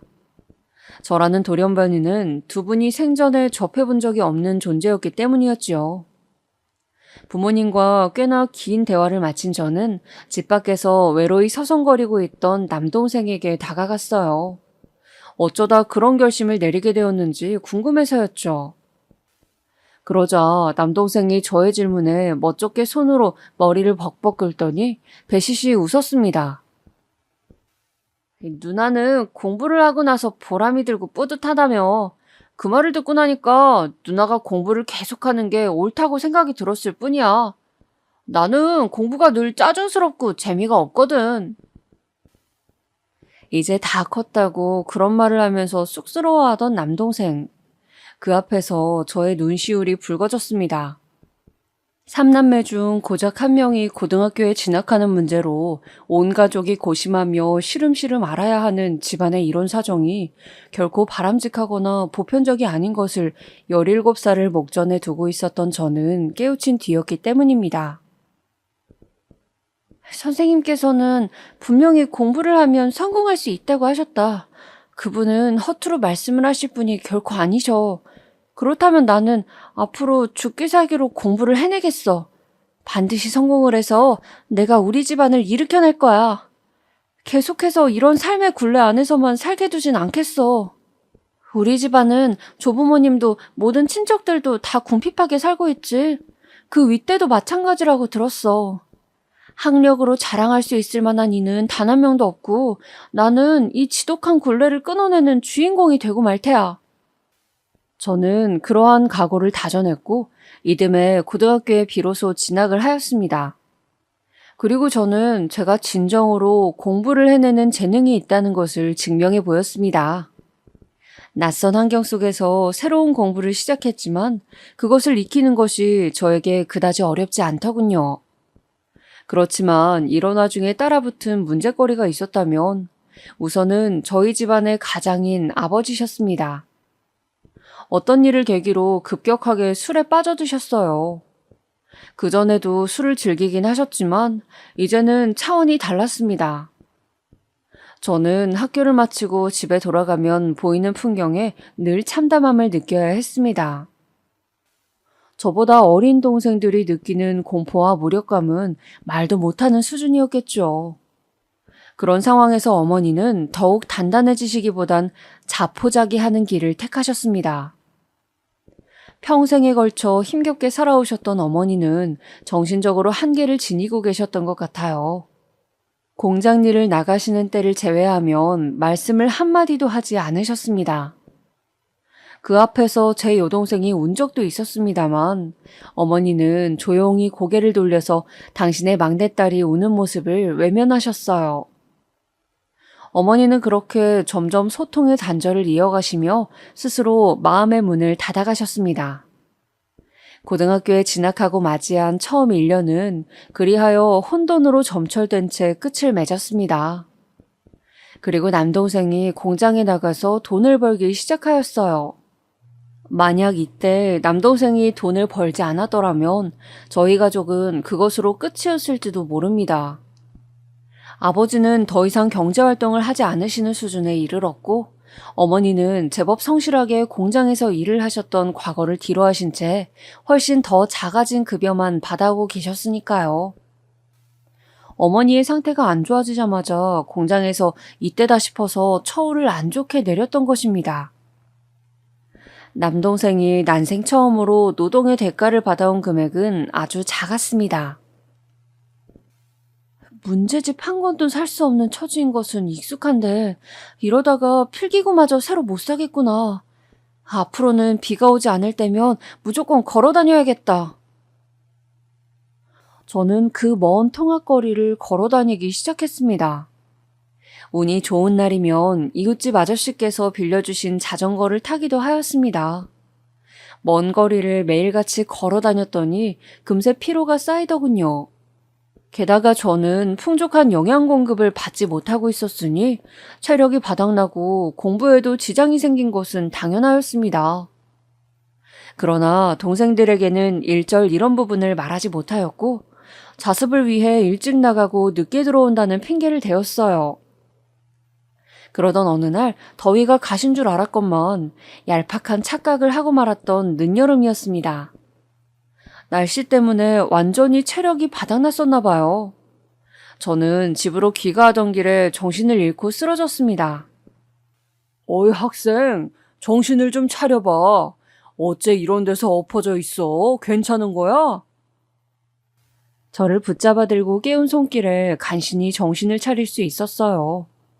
그분이 물을 한 잔 주셔서 그걸 받아 마셨더니 눈앞이 조금 선명하게 보였습니다. 쓰러졌던 저를 살펴봐 주신 분이 누군가 하고 쳐다봤더니만 근처에서 국밥집을 운영하고 계시는 사장님이셨어요. 제가 그분이 국밥집 사장님인 것을 어떻게 알고 있었냐 하면 버스를 포기하고 걸어 다니기 시작하면서부터 그 식당 앞을 늘 지나가게 되었거든요. 와, 국밥 냄새. 한 그릇 먹으면 속이 든든해지겠지? 저런 걸 먹어본 지가 언제였는지 기억도 안 난다. 아니, 원 없이 국밥 한 그릇을 제대로 먹어본 역사가 내 인생에서 있기나 했던가? 없었던 것 같네. 그렇구나.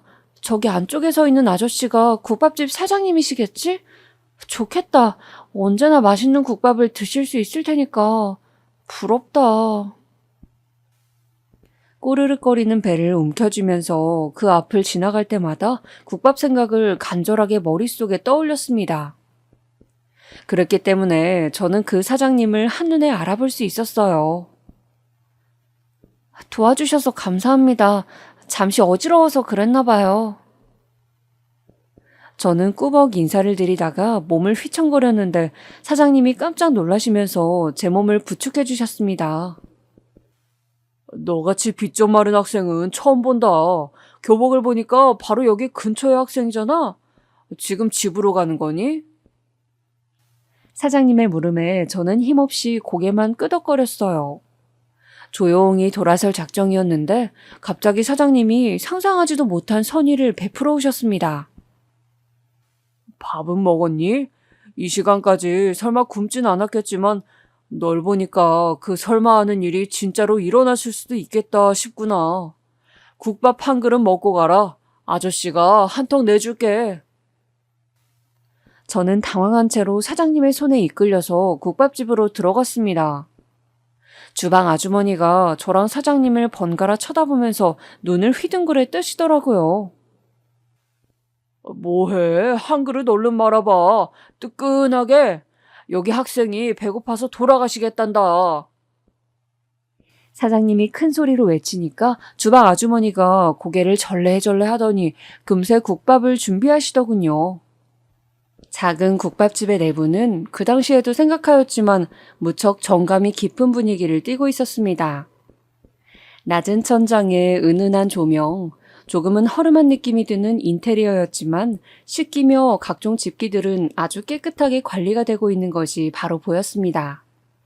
이윽고 국밥 한 그릇이 제 앞에 놓여졌습니다. 저는 간신히 잘 먹겠다는 인사를 남긴 채 허겁지겁 국밥을 퍼먹기 시작했어요. 어허, 그러다가 입안이 다 헐겠어. 이미 다 뒤었겠구만. 저의 그런 모습을 보신 사장님이 물을 가져오시면서 제 맞은편에 앉으셨어요. 저는 그 말씀을 듣고 나서야 제 입안이 무척 뜨겁다는 사실을 알았습니다. 뜨거운 국물 때문에 입천장이 까졌다는 것은 몇 시간이 지나고 깨달았죠. 죄송해요. 너무 맛있어서 그만. 너무 배고파서 그런 건 아니고? 사장님의 질문에 저는 입안보다도 제 귓가가 더 뜨거워지는 것을 느꼈습니다. 부끄럽고 창피하더라고요. 그럼에도 허기를 양껏 채울 수 있는 이 기회가 너무 소중해서 저는 다시 수저에 힘을 주고 국밥을 먹었습니다. 내 동생들도 지금 같이 먹을 수 있다면 좋았을 텐데 나만 먹어서 미안하네. 저는 동생들 생각이 나서 국밥을 먹는 동안 코를 훌쩍였습니다. 저희 삼남매는 외식이라는 걸 해본 일이 없었어요. 친척집에 가서 제사상에 올라갔던 음식을 맛있게 먹었던 것이 외식으로 쳐질 수 있다면 그것이 유일하였습니다.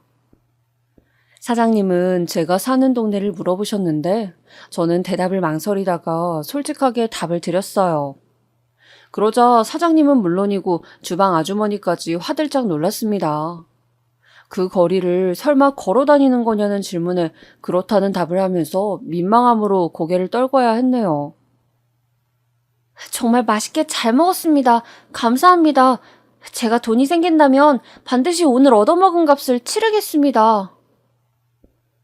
저는 식당을 나서면서 몇 번이고 인사를 드렸습니다. 사장님은 그럴 것 없다면서 손을 휘휘 내저어 보이셨죠. 그날 집으로 돌아가는 길이 평소보다 덜 무섭고 덜 힘들었던 것 같습니다. 3학년으로 올라가기 전에 돈을 벌어둔다면 좋을 텐데 돈을 벌 수 있는 좋은 수단이 혹시 없을까? 그리고 저는 그런 고민에 빠져들었어요. 찢어지게 가난한 집안의 자식이라는 걸 팍팍 티라도 내듯 그게 다 드러났던 저에게는 마땅한 친구가 없었습니다. 특히나 도보로 통학을 하면서부터는 너무 피곤하여서 쉬는 시간마다 무조건 잠을 청하였으니 더욱 친구들과 교류할 기회가 적어졌죠. 하지만 이런 저에게도 친구가 드디어 생겼는데 그 여자애는 저와 동병상련이었습니다. 청이야, 너는 그래도 괜찮은 거야. 내 사정이 괜찮다고? 어째서 그렇게 생각하는데? 너는 집에서 얻어맞고 살진 않잖아? 잘못 맞아서 죽는 건 아닐까 하는 공포심을 집에서 안 느껴도 된다면 너는 그래도 괜찮은 집구석에서 살고 있는 거야. 그 친구의 말을 들으면서 저는 둔기로 머리를 한 대 얻어맞은 듯한 기분이 들었습니다. 중학교에 올라가서야 우리 집 외의 세상이 존재한다는 사실을 제대로 인식했을 정도로 저는 편협한 사고방식을 지니고 있었으므로 고등학교에 올라와서도 시야가 좁은 것은 마찬가지였나 봅니다. 불행의 잣대란 놀라울 정도로 자유로우며 그것은 언제나 상대적이라는 것을 그 순간에 처음 깨우쳤던 것이에요. 얻어 터지고 기절했다가 자기가 흘린 코피 때문에 숨이 막혀서 정신을 차린 경험이 없다면 너는 화목한 가정에서 살고 있는 거라고 할 수 있지. 게다가 너는 똑똑하잖아? 네가 전교에서 10등 안에 드는 괴물은 아니지만 그 괴물들보다 훨씬 공부를 덜 하는 데다가 조건이 후달리는 것을 나는 알고 있어. 그러니까 네가 사실은 가장 똑똑한 애라는 거겠지. 너는 누군가의 입장에서는 굉장히 행복한 조건을 갖추고 있을 수도 있다고. 그때 저는 한 번의 탈피를 하였다고 생각합니다. 그 친구의 얘기에 저는 사고방식의 변화가 확 일어났던 것 같아요. 저도 모르게 가난에 찌든 그 친구의 팔을 붙잡으며 간절하게 물었습니다. 100원이라도 좋아. 내가 지금 이 환경에서 돈을 벌 수 있는 일이 있을까? 뭐든 안다면 알려줘. 부탁이야. 꽤나 골몰하면서 고민하던 그 친구는 이내 한 가지를 떠올려냈습니다. 너 등하굣길에 껌을 팔아보는 건 어때? 내가 아는 동생이 시내 쪽에서 껌을 팔거든. 걔도 어디서 전수받고 그런 걸 시작한 모양이던데. 네가 관심이 있다면 내가 연결해서 알아봐 줄게. 저는 그 소리를 듣자마자 아주 그럴싸하다는 생각이 들었고 무조건 하겠다고 하였습니다. 여자 고등학생이 파는 껌은 절대 안 팔릴 거라는 걱정이 슬쩍 들기도 하였지만 저는 어찌되었든 간에 껌을 팔게 되었어요. 등하굣길이 워낙 길었다 보니 그걸 이용해서 껌을 팔기 시작했습니다. 보이는 사람이 있으면 무조건 다가가서 껌을 내밀고 하나만 사달라고 굽신거렸어요. 학교와 위치가 가까워질수록 저를 알아보는 학생들, 교복 입고 껌을 파는 특이한 거렁뱅이라고 손가락질하는 사람들이 많아졌죠. 그러나 학교 근처가 가장 사람이 많기도 했기 때문에 저는 껌을 팔기 위해 이 사람 저 사람에게 다가가는 것을 망설이지 않았습니다. 나는 전혀 안 부끄러워. 정말로 부끄러워해야 하는 사람은 아무것도 안 하고 돈이나 축내면서 좁은 집의 한 구석을 차지하고 들어놓은 아버지야. 그리고 점점 더 부모의 역할에서 멀어지고 있는 어머니야. 나는 부끄러움을 느끼지 않아도 되는 사람이니까 당당하게 계속 껌을 팔 거야. 한 푼이라도 버는 게 중요하니까. 남동생은 그렇다 치더라도 여동생까지 딸려있는 마당에 제가 단 한 푼이라도 아끼고 또 벌 수 있다면 그것이 저에게는 큰 위안이었습니다. 그렇게 제발 한 통만 사달라면서 구걸해 가며 껌을 팔기 시작한 지 2달이었습니다. 어느새 날씨는 몹시 추워져 있었죠. 아이, 안 산다니까. 왜 자꾸 귀찮게 해? 너 귀 먹었어? 어떤 나이든 아저씨에게 껌을 팔아보려다가 저는 팔지는 못하고 머리통을 한 대 얻어맞았습니다. 그러면서 손에 들고 있던 껌들이 떨어졌어요. 저를 때린 아저씨는 욕을 하면서 멀어지셨고 저는 바닥에 쪼그려 앉아서 껌들을 하나하나 주웠습니다. 다 주워들고 일어섰을 때 저기 멀리서 저를 바라보고선 인형이 눈에 들어왔어요. 자세히 보니까 그 사람은 바로 국밥집 사장님이셨습니다. 손짓을 해서 저를 부르시더라고요. 왠지 창피함이 몰려와서 그 부름에 갈까 말까 고민하다가 혹시 껌을 팔아주실지도 모른다는 생각이 들자마자 다리가 저절로 움직였습니다. 다가가서 꾸벅 인사를 드렸는데 식당 안으로 들어오라고 하시더군요. 구석자리에 마주보고 앉자마자 사장님이 저한테 딱 이렇게 물어보셨습니다. 너 왜 이러고 사니? 무슨 사정이 있어? 그리고 저는 막막해져서 어떤 대답도 섣불리 뱉지 못하고 가만히 있었습니다. 침묵만 지키면서 고개를 수그리고 있는데 문득 제 시야에 뜨끈한 국밥이 들어왔어요. 제 앞에 국밥을 놓은 사람은 주방 아주머니셨습니다. 왜 자기 마음대로 국밥을 내오는 거야? 아이고, 웃기는 사장님이네. 앉았으면 무조건 국밥을 먹어야 하는 게 이 집 규칙 아니었어? 내가 잘못 알고선 일을 하고 있었나? 주방 아주머니는 사장님에게 능청스레 말을 하고는 다시 주방 안쪽으로 가셨습니다. 제가 머뭇거리자 사장님은 혀를 쯧쯧 차시면서 저에게 국밥을 먹으라고 해주셨어요. 언제나 그렇듯이 그때도 배가 고팠기 때문에 저는 더 사양할 도리가 없이 국밥을 먹었습니다. 그날도 국밥이 아주 뜨끈하였죠. 저희는 내 사촌 누나 되는 사람이야. 그러니까 이 가게는 가업이라고 할 수 있지. 제가 여쭈어 보지도 않았건만 사장님은 주방 아주머니의 신상을 저에게 알려주셨습니다. 그러더니 본인이 언제부터 이 식당을 운영하게 된 것인지, 그동안 어떻게 살아왔는지 갑자기 저에게 쭉 늘어놓으셨어요. 듣는 동안에 저는 국밥을 다 먹어치웠습니다. 자, 다 들었으면 이제 네 차례다. 나는 오늘 너한테 국밥 한 턱을 쏘겠다고 말을 한 적이 없거든. 그러니까 네 이야기를 해서 대신 값을 내도록 해. 안 그러면 돈을 내고 가야 할 거야. 사장님은 짐진 무서운 표정을 지어 보이셨지만 그건 하나도 위협적이지 않았습니다. 망설이던 저는 일순간에 마음이 풀어져서 제 이야기를 하기 시작했어요. 사장님은 제가 공부를 잘한다는 대목을 들으실 땐 놀란 얼굴이 되셨죠. 하지만 이런 상황에서는 솔직하게 대학을 간다고 해도 그 돈이 감당이 될 수 있을지 모르겠어요. 아무래도 어렵겠죠? 고등학교를 제대로 끝마칠 수 있을지 없을지도 저는 미지수인걸요. 제가 초연하게 말을 맺었을 때 사장님은 아주 진지한 눈빛으로 저를 바라보고 계셨습니다. 그러면서 저를 보면 예전에 열병으로 세상을 떠난 본인의 여동생이 생각난다고 하셨어요. 아주 똘똘했었기에 그때 일찍 세상만 뜨지 않았어도 분명히 공부를 잘하는 학생이 되었을 거라고 본인은 믿고 계신다고도 덧붙이셨죠. 너 이제 껌은 그만 팔아라. 네가 학교를 다니고 공부를 하는 이상 내가 네 학비는 지원해주마. 사장님이 아무렇지도 않게 꺼내신 그 발언에 저는 너무 놀라서 딸꾹질까지 튀어나갔습니다. 혹시 농담으로 그러신 건가 싶어서 유심히 눈치를 살폈지만 사장님은 진심이셨어요. 길에서 쓰러져 있었던 제가 어느 순간부터 껌을 팔기 시작하는 걸 발견하시고는 내내 신경이 쓰이셨다고 하시면서 저에게 학비를 꼭 지원해주고 싶다고 거듭 말씀을 해오셨습니다. 하지만 저는 드릴 수 있는 게 없는걸요. 이건 사장님께 수지타산이 맞지 않은 일이에요. 예끼, 공부 좀 한답시고 이런 상황에서 수지타산을 운우네? 그럴 거면 나한테서 국밥 얻어먹었을 때도 그 이야기를 하던가. 거참 얍삽하구만. 호탕하게 웃어 보이신 사장님께서는 저에게 앞으로 학비 걱정일랑 하지 말고 성실하게 학교나 다니라고 말씀해 주셨습니다. 그리고는 저에게 1,000원을 주셨어요.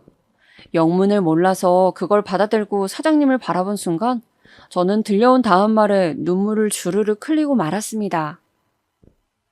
갈 때 버스 타고 집에 들어가라. 이제 해 떨어지면 엄청 춥다 이 녀석아. 깜깜해서 앞도 안 보여.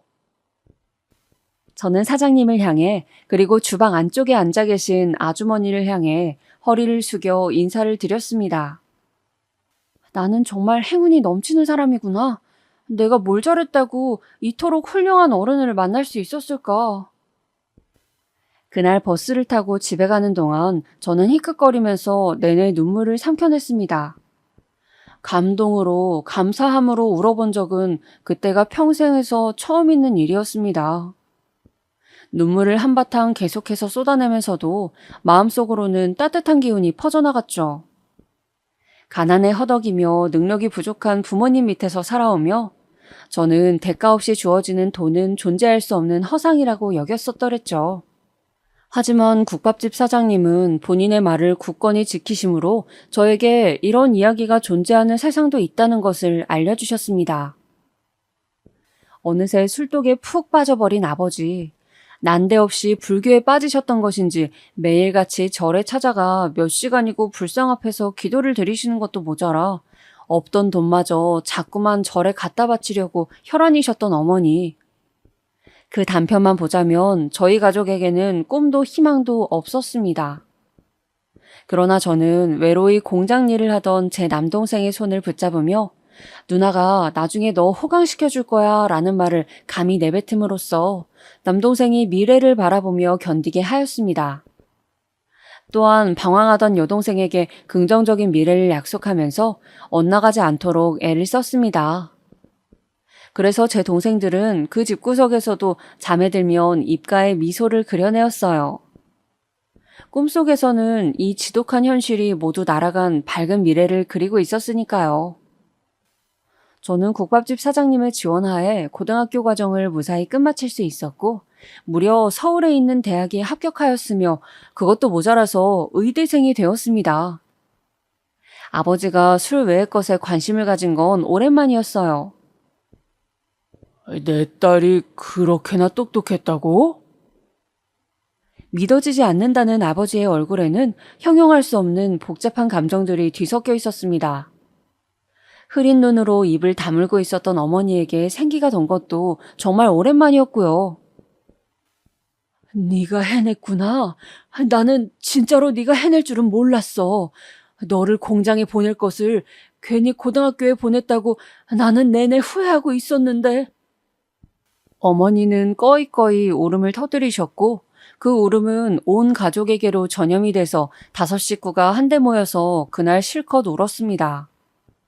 저희 가족은 죽이 되든 밥이 되든 이제 서울로 가야 한다는 결정을 내렸어요. 오래도록 살았던 경기도 변두리의 동네를 떠나는 순간이었습니다. 저에게 이미 대학에 입학해서 당장 먹고 살 수 있는 금액을 내어주셨던 국밥집 사장님을 저는 찾아뵈었죠. 저의 대학 합격 소식에 눈물을 훔치셨던 사장님은 제가 서울로 떠나기 전에 그 앞에서 저를 올리던 순간에 다시 눈물을 보이셨습니다. 내가 누누이 말했던 거 지금 또 말하는데 괜히 갚을 생각 마라. 너한테 지원해주려고 나도 더 열심히 장사하면서 살 수 있었고 아깝게 묻힐 수 있었던 인재를 내가 세상에 내놓았다는 자부심은 값을 매길 수 없는 것이니까. 알아들었냐? 사장님은 그리 말씀하셨지만 저는 반드시 갚을 작정을 하고 있었어요. 서울로 떠나서 저희 가족은 전에 살았던 집만큼이나 작고 허름한 집에서 생활을 시작하였습니다. 달라진 게 있다면 아버지가 술을 줄이시면서 일감을 찾아 늘 외출을 하셨다는 것과 어머니가 동생들을 살뜰히 살피며 집에서 부업 일을 하셨다는 것이었죠. 달라진 부모님의 모습만으로도 저희 3남매는 감격스러웠습니다.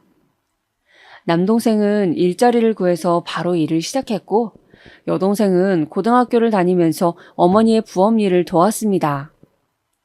저는 코피를 쏟아가면서 공부를 하였습니다. 타고난 머리만으로 자만할 수 있는 공부가 아니더군요. 정말 죽도록 공부를 했던 것 같아요. 세월이 흘러 저는 의사가 되었습니다. 그리고 더 세월이 흘렀을 때 저는 남동생이 결혼한다고 하자 집을 사주었습니다. 거기서 조금 더 세월이 지났을 때 저는 여동생에게 번듯한 카페를 차려주었어요. 부모님은 경기도의 전원주택에서 두 분이 오붓하게 노년을 즐기고 계십니다. 아버지는 사실 그 후로 다시 술을 찾으셨다가 병원에 입원까지 해가시면서 독하게 알코올 중독에서 완전히 벗어나셨어요. 어머니는 나중에 정신과 상담을 몇 번 다니셨습니다. 자식인 제가 알지 못했던 어머니의 내면에 있는 깊은 상처들이 있었나 보더라고요. 지금은 어머니의 상태가 무척 좋습니다. 어린 시절에 제가 기억하는 어머니의 모습보다도 오히려 지금이 더 좋아 보일 정도니까요. 그리고 저는 의사가 된 직후에 국밥집을 찾아갔었습니다. 하지만 그 자리에는 국밥집이 더 이상 남아있지 않았어요. 주변 상인분들에게 물어가면서 사장님의 소식을 구했습니다. 어떤 분이 그러셨어요. 아유, 거기 사장? 대구인가 부산인가 갑자기 헷갈리는데 거기로 간다던 것 같아. 처갓집으로 들어간다나 뭐라나 암튼 사정이 좋아져서 이제 장사를 안 하기로 했다던 것 같더라고요. 잘 되었지 뭐. 그 말씀을 듣고 안심이 되었어요. 살다 보면 다시 뵐 수 있을 거라고 여기면서 발길을 돌렸더랬습니다. 의사로서 경력을 쌓아가면서 그 순간순간마다 저는 국밥집 사장님이 떠오르곤 하였어요.